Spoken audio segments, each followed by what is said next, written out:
معروف و مغفرت، بخش دینا، کسی کو معاف کر دینا، خیر من صدقۃ یتبعها اذی، اس صدقے سے بہتر ہے، اس مالی اعانت سے بہتر ہے، اس مدد سے بہتر ہے جس میں کسی کے لیے اذیت کا کر دی، کسی کی 10 روپے مدد کی، بھرے بندے میں اس کو رسوا کر دیا، تو اس سے نہ مدد کرنا اس کے بہتر تھا۔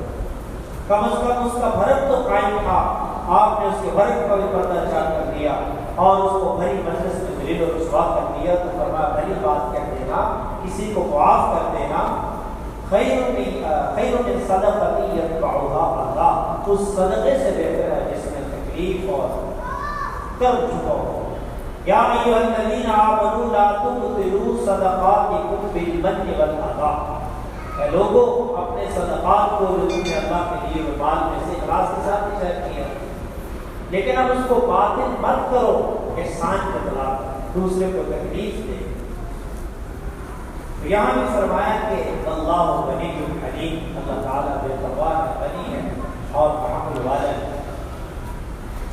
امت محمدیہ علیہ صاحب والسلام سابقہ امتوں کے اعمال ہم پڑھیں، کس طرح تباہی اور بربادیوں کا مقدر کر دی کہ اللہ تعالیٰ نے جو ترغیب دی تو وقت کا وہ ختم ہو گیا، لیکن اس امت کے لیے اللہ تعالیٰ کا فضل و کرم ہے کہ اللہ تعالیٰ بہت حد تک ڈھیل دیتے ہیں۔ فرمایا وَرَبُّكَ الْغَفُورُ ذُو الرَّحْمَةِ، اللہ تعالیٰ تمہارا رب غفور بھی ہے اور رحمت والا بھی ہے۔ لَوْ يُؤَاخِذُهُم بِمَا كَسَبُوا لَعَجَّلَ لَهُمُ الْعَذَابَ، اگر چھوٹی چھوٹی غلطیوں پر وہ تمہیں پکڑنے لگے تو اللہ کا عذاب لعجل، اجلت سے جلدی آ گیا۔ بل لهم موعد لن يجدوا من دونه موئلا، لیکن ایک وعدے کا وقت مقرر ہے اللہ تعالیٰ کے حضور، وہ وقت سے پہلے اللہ تعالیٰ عذاب نہیں دے۔ لیکن آگے جو بات فرمائی کہ اللہ تعالیٰ کی طرف کو جائے بنا بھی نہیں، کہاں جائے آتا ہے، تو اسی لیے اسی ذات کی یہ صفات جو ہے وہ اپنانے کا حکم دیا گیا۔ اللہ تعالیٰ کسی کو فوراً ذلیل و رسوا بھی نہیں کرتے بلکہ مہلت دیتے ہیں، انسان کو سمجھ جا سمجھ جا سمجھ جا، لیکن جب وہ حد سے زیادہ باز نہیں آتا تو پھر وہ ستائی کا پردہ جو اللہ تعالیٰ کی طرف سے ہوتا ہے بعد دفعہ وہ ہٹا لیا جاتا ہے۔ اس لیے اگر گناہ کرنے کے بعد وہ پردہ اس پر قائم ہے تو یہ اللہ کا شکر ادا کیا جائے، اس پر یہ نہ سمجھا جائے کہ مجھے تو کوئی پوچھنے والا بھی نہیں ہے، وہ ستائی اللہ تعالیٰ کی ذات ہے جو اس کو رکھ رہی، جب تک وہ خود چاک نہ کرے اللہ تعالیٰ وہ پردہ چاک نہیں کرے، بلکہ حکم دیا گیا ہے کہ جو اس دنیا میں کسی کی پردہ داری کرے گا کل قیامت کو جب ساری امتیں سامنے ہوں گی، اللہ کے انبیاء بھی سامنے ہوں گے، کھلی ہوئی کتاب بھی ہوگی اور اللہ تعالیٰ اس شخص کی پردہ داری کرے گی جس نے دنیا میں کسی کا پردہ۔ آج بار آپ دیکھتے ہیں معاشرے کے حوالے سے، میڈیا کے حوالے سے ہمیں معاملہ اس کے برعکس سے نظر آتا ہے، ہمیں چین نہیں آتا جب تک دوسرے کو ضرور سوچ۔ آپ صلی اللہ علیہ وسلم کے حوالے سے قرآن کریم میں فَبِمَا رَحْمَةٍ مِّنَ اللَّهِ لِنتَ لَهُمْ وَلَوْ كُنتَ فَظًّا غَلِيظَ الْقَلْبِ لَانفَضُّوا مِنْ حَوْلِكَ فَاعْفُ عَنْهُمْ وَاسْتَغْفِرْ لَهُمْ وَشَاوِرْهُمْ، کہ اللہ تعالیٰ نے آپ کو نرمی والے وصف سے متصل فرمایا۔ اگر آپ کی طبیعت کے اندر سختی پائی جائے تو یہ آپ کے ماننے والے آپ کے قریب منتشر ہو گئے۔ ابتدائی اسلام ہے، قلوب میں ابھی اسلام واصل نہیں ہوا، تو فرمایا آپ ان کے ساتھ مزید نرمی کا معاملہ کیجیے۔ واستغفر لهم، اور ان کا زمانہ اکثر جاہلیت میں گزرا اور ابھی دلوں کے اندر اسلام کی پوری حقانیت جس طرح جمنی چاہیے تھی نہیں جمی، پھر بھی اگر یہ غلطی کر لیں تو یہ میرے محبوب بندے بن چکے ہیں، کے لیے آپ میرے حضور معافی مانگیے۔ وشاورہم فی الامر، آپ امت کے مشوروں کے محتاج نہیں ہیں، لیکن جب ان کو آپ ان سے مشورہ کریں گے تو یقیناً یہ خوش ہوں گے کہ دیکھیں اللہ کا پاک پیغمبر صلی اللہ علیہ وسلم ہم سے مشورہ کر رہے ہیں۔ وشاورہم فی الامر، ان کے لیے بخشش بھی کیجیے اور ان سے مشورہ بھی کیجیے۔ آگے اللہ تعالیٰ نے ارشاد فرمایا فَإِذَا عَزَمْتَ، جب آپ نے ان کو معاف بھی کر دیا، ان سے مشورہ بھی کر لیا، فَإِذَا عَزَمْتَ، پھر عزم کر لیا، فَتَوَكَّلْ عَلَى اللَّهِ إِنَّ اللَّهَ يُحِبُّ الْمُتَوَكِّلِينَ۔ کتنے نقطے اس آیت مبارکہ میں جو میں اس وقت بیان نہیں کر سکتا۔ وَاسْتَغْفِرْ لَهُمْ، ایک مستقل بحث، وَشَاوِرْهُمْ فِي الْأَمْرِ مستقل بحث، فَإِذَا عَزَمْتَ، جب عزم کر لے، فَتَوَكَّلْ پھر ایک بڑی صفت اللہ تعالیٰ کی ہے، ان اللہ یحب المحسنین۔ اسی طرح فرمایا خود العفو، معافی کو لازم پکڑے، وأمر بالعرف وأعرض عن الجاہلین، جو حالات سے پالا پڑتا ہے تو اعراض کرے۔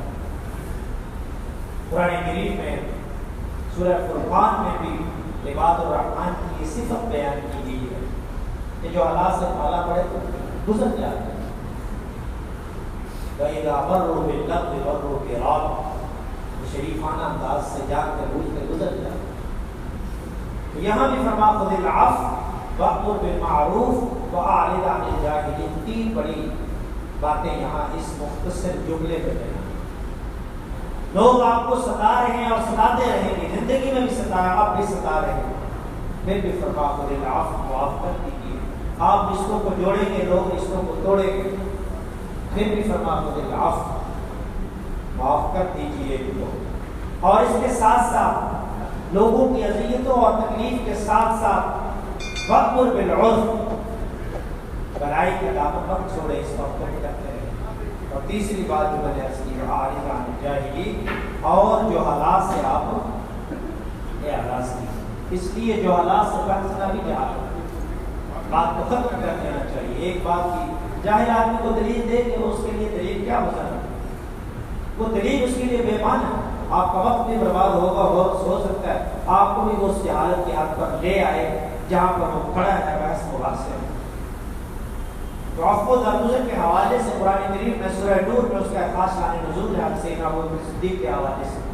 ان کے ایک رشتے دار تھے، جب ام المؤمنین سیدہ عائشہ صدیقہ رضی اللہ تعالیٰ عنہ پر منافقین کی طرف سے تہمت لگائی گئی تو آپ کو بڑا رنج ہوا کہ یہ میرا قریبی رشتے دار ہے، میں اس کی مدد کرتا ہوں، یہ بھی اس میں شامل ہو گیا۔ تو آپ نے قسم فرمائی کہ میں آئندہ ان کی مدد نہیں کیا کروں گا، عہد کیا۔ تو قرآن کریم میں فوراً اللہ کا حکم ہے، وَلَا يَأْتَلِ أُولُو الْفَضْلِ مِنكُمْ وَالسَّعَةِ أَن يُؤْتُوا أُولِي الْقُرْبَى وَالْمَسَاكِينَ وَالْمُهَاجِرِينَ فِي سَبِيلِ اللَّهِ وَلْيَعْفُوا وَلْيَصْفَحُوا أَلَا تُحِبُّونَ أَن يَغْفِرَ اللَّهُ لَكُمْ۔ تو سمجھ گیا فوراً سیدنا صدیق اکبر کو، پر آیت تو عمومی ہے، خاص اس کا پس منظر ہر شخص کے لیے حکم ہے کہ اپنے قریبی رشتے داروں کو، مساکین کو فراموش نہ کرے ہو۔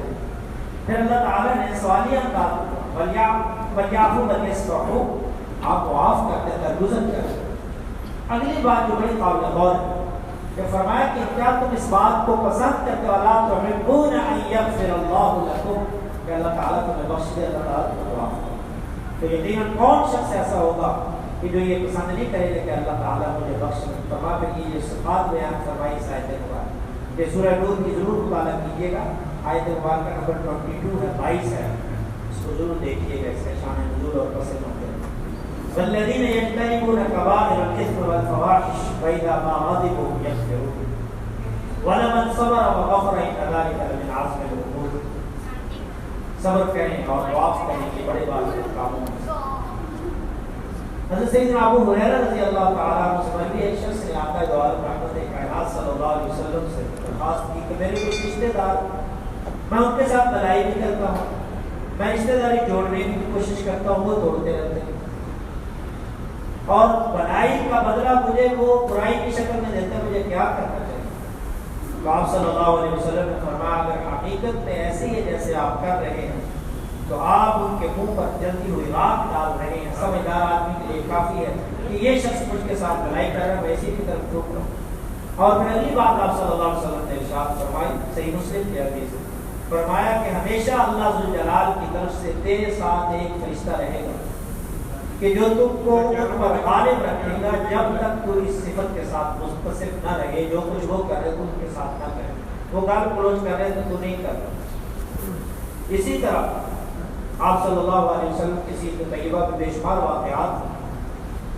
آپ صلی اللہ علیہ وسلم کو اس دین متین کے لیے بیٹی کو دکھ پہنچے تو باپ کون سا ایسا ہوگا جس کو تکلیف نہیں، آپ کو یہ دکھ بھی سہنا پڑا۔ سیدہ زینب رضی اللہ تعالی عنہ اونٹ پر سوار تھی، ان کے شوہر حضرت ابو العاص بدر کے بعد مدینہ طیبہ آ رہے تو مشرکین مکہ پیچھے لگتے کہ ہم نہیں جانے دیں گے، نیزہ مارا اور اس وقت سیدہ زینب رضی اللہ تعالیٰ عنہ نیچے گری اور معاملہ کی وہ حمل بھی ضائع ہو گئے. یہی حبار بن اسود جس نے یہ کام کیا تھا. دیکھیں کہ کسی کی بیٹی کے ساتھ یہ معاملہ کیا, جب وہ سامنے آئے تو شخص کی کیا کہتی ہے. پھر امام الانبیاء صلی اللہ علیہ وسلم کی بیٹی سیدہ زینب رضی اللہ, 4 بیٹیاں ہر شخص کے ذہن میں رہنا چاہیے. سیدہ زینب, سیدہ رقیہ, سیدہ ام کلثوم اور سب سے چھوٹی اور لاڈلی بیٹی سیدہ فاطمہ الزہرا رضی اللہ. باقی بیٹیوں کے اتنے حالات اس وجہ سے نہیں آتے کہ وہ آپ صلی اللہ علیہ وسلم کی حیات مبارکہ میں ان کا مثال ہو گیا تھا. اور سیدہ فاطمہ الزہرا رضی اللہ تعالیٰ عنہ جتنے فضائل آپ نے بیان فرمایا یہ میرا جگر کا ٹکڑا ہے, جس نے اس کو تکلیف پہنچائی اس نے مجھے, اور آپ کے فراق میں 6 مہینے سے زیادہ آپ زندگی نہیں. تو وہ حبار بن اسود آپ کے سامنے آیا, صحابہ کرام کھڑے ہو گئے, وہی منظر سامنے آ گیا کہ یہ وہ شخص تھا جس کی وجہ سے محبوب کریم صلی اللہ علیہ وسلم کو یہ تکلیف پہنچی. تو آپ سمجھ گئے کہ یہ شاید اس کو قتل نہ کر دے, آپ نے ان کو بیٹھنے کا اشارہ کیا. تو وہی حبار بن اسود جس نے نیزہ مارا تھا, جس سے سیدہ زینب گر گئی, تو اس نے کہا کہ السلام علیکہ یا نبی اللہ, اشہد ان لا الہ الا اللہ واشہد ان محمد رسول اللہ. یا رسول اللہ. اب یہ دیکھیں آپ کے اخلاق کریمانت ہے, وہاں لوگ آپ سے منتشر ہو جاتے, کہاں آپ کے قریب آتے. اس کو امید تھی آقا دو عالم رحمت کائنات صلی اللہ علیہ وسلم کے صبر و تحمل اور علم کہ مجھے پھر بھی معافی مل جائے. فرمایا اللہ کے رسول, میں آپ سے بھاگ کر بڑے شہروں میں گیا, لیکن بہرحال وہ ندامت تھی, وہ مسئلہ تھا, آپ کا درگزر کرنا مجھے بہرحال یاد رہا. اس وقت بھی آپ مجھے سزا دے سکتے تھے, بدر کے میدان میں آپ آتے, لیکن آپ نے مجھے کچھ نہیں کہا, تو آپ میری زندگی سے درگزر فرمائیں, آپ معاف.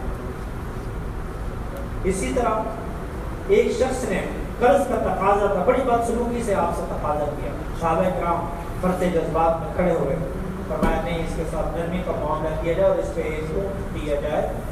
تو صحابہ نے کہا کہ جو اس کا اونٹ بنتا ہے اس وقت اس قیمت کا اونٹ نہیں بلکہ سارے اونٹ اس سے زیادہ قیمت, فرمایا وہی زیادہ قیمت والے اس کو. سراقہ بن مالک, جب اس کو انعام کا لالچ دیا گیا کہ جو ہجرت کی رات حضور صلی اللہ علیہ وسلم کو پکڑ کر لائے گا 100 اونٹ دیے جائے گا, آپ نے بد دعا فرمائی, زمین میں دھنس.